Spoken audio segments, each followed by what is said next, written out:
বন্ধুসকল নমস্কাৰ। এটা নতুন খবৰ আহিছে পেঞ্চনাৰসকলৰ বাবে যে পেঞ্চনাৰসকলে মোবাইলতে কেনেকৈ নিজৰ পেঞ্চনৰ সকলো সবিশেষ ইনফৰমেশ্যন ল'ব পাৰিব। ইনফৰমেশ্যনটো এনেকৈ প্ৰকাশ হৈছিলে স্পৰ্টছ পেঞ্চন পৰ্টেল পেঞ্চনাৰসকলে পেঞ্চনৰ ধন সুবিধা আৰু জীৱন প্ৰমাণপত্ৰৰ তথ্য পৰীক্ষা কৰাৰ 5টা সহজ পদক্ষেপ অৰ্থাৎ 5টা ষ্টেপৰ জৰিয়তে পেঞ্চনাৰসকলে মোবাইলতে নিজৰ পেঞ্চন জমা PPOৰ তথ্য অক্ষমতা ভাত্তা গ্ৰেচুইটি পেঞ্চন কমিউটেশ্যন DR জীৱন প্ৰমাণপত্ৰৰ স্থিতি পৰীক্ষা কৰিব পাৰিব। পেঞ্চন সম্পৰ্কীয় তথ্য চাবলৈ আৰু কোনো অসংগতি দেখা দিলে অভিযোগ দাখিল কৰিবলৈও 5টা যি ষ্টেপ আছে সেই 5টা সহজ ষ্টেপ তলত উল্লেখ কৰা হৈছে।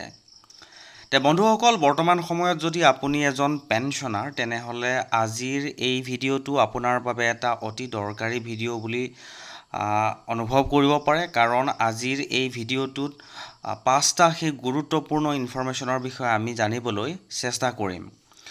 প্ৰথম দেখুৱাবলৈ যত্ন কৰিছোঁ। চাওক PPOত আপোনাৰ কি তথ্য আহিছে, ডিজেবিলিটি বেনিফিট গ্ৰেচুইটি কমিউটেশ্যন DR আনকি লাইফ চাৰ্টিফিকেটৰ ষ্টেটাছ 5টা ষ্টেপত জানিব পাৰিব। কেনেকৈ জানিব পাৰিব? ছিষ্টেম ফৰ পেঞ্চন এডমিনিষ্ট্ৰেশ্যন ৰখা হৈছে পেঞ্চনাৰসকলৰ পেঞ্চন সম্পৰ্কীয় তথ্য পৰীক্ষা আৰু পৰিচালনাৰ বাবে ব্যৱহাৰ কৰা অনলাইন প্লেটফৰ্ম। আৰু এই প্লেটফৰ্মৰ স্পৰ্টছ অফিচিয়েল ৱেবছাইট খুলিব লাগিব আৰু অচিনাকি ইমেইল বা লিংক ক্লিক নকৰিব, কেৱল অফিচিয়েল পৰ্টেল ব্যৱহাৰ কৰিব, লগইন কৰিব লাগিব।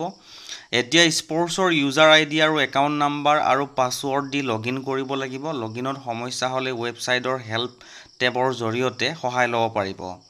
তাৰপিছত লগইন কৰাৰ পাছত ডাছবৰ্ডলৈ গৈ পেঞ্চন ছাৰ্ভিচ PPO ডিটেইলছ অথবা একাউণ্ট ইনফৰমেশ্যন ছেকশ্যন খুলিব।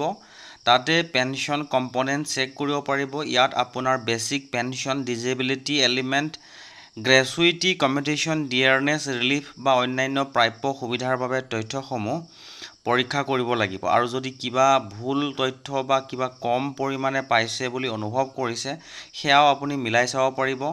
লগতে সকলো তথ্য নিজৰ পেঞ্চন পেপাৰৰ সৈতে মিলাই ভেৰিফাই কৰিব। প্ৰয়োজন হ'লে ষ্টেটমেণ্ট বা ডকুমেণ্ট ডাউনলোড কৰি ৰাখিব পাৰিব। আৰু স্পৰ্টছৰ জৰিয়তে অৰ্থাৎ সেই পৰ্টেলটোৰ জৰিয়তে লাইফ চাৰ্টিফিকেটৰ ষ্টেটাছো পৰীক্ষা কৰিব পাৰিব। আৰু যদি কিবা অসুবিধা আছে তেনেহ'লে সেই অসুবিধা সেই স্পৰ্টছ একাউণ্টৰ জৰিয়তে যি তাত গ্ৰিভেঞ্চেছ বুলি অপশ্যন আছে সেই অপশ্যনত দাখিল কৰিব পাৰিব। প্ৰতিটো অভিযোগৰ বাবে এটা টিকেট নাম্বাৰ দিয়া হয়, যাৰ জৰিয়তে আপোনালোকৰ সেই অভিযোগসমূহৰ ষ্টেটাছসমূহ চেক কৰিব পাৰিব। পৰ্টেল যদি ব্যৱহাৰ কৰাত কিবা অসুবিধা হয় তেতিয়াহ'লে স্পৰ্টছ ছাৰ্ভিচ চেণ্টাৰ বা এছিষ্টেড ছাৰ্ভিচ সুবিধাও উপলব্ধ আছে। নিশ্চয়কৈ গম পাইছে 5টা ইনফৰমেশ্যনৰ জৰিয়তে এজন পেঞ্চনাৰে নিজৰ পেঞ্চনৰ সকলো সবিশেষ মোবাইলত জানিব পাৰিব। আৰু যদি ইনফৰমেশ্যনটো ভাল লাগিছে বা আপোনাৰ যদি কোনোবা তেনেকুৱা চিনাকি পেঞ্চনাৰ আছে তেনেহ'লে এবাৰ শ্বেয়াৰ কৰি দিবলৈ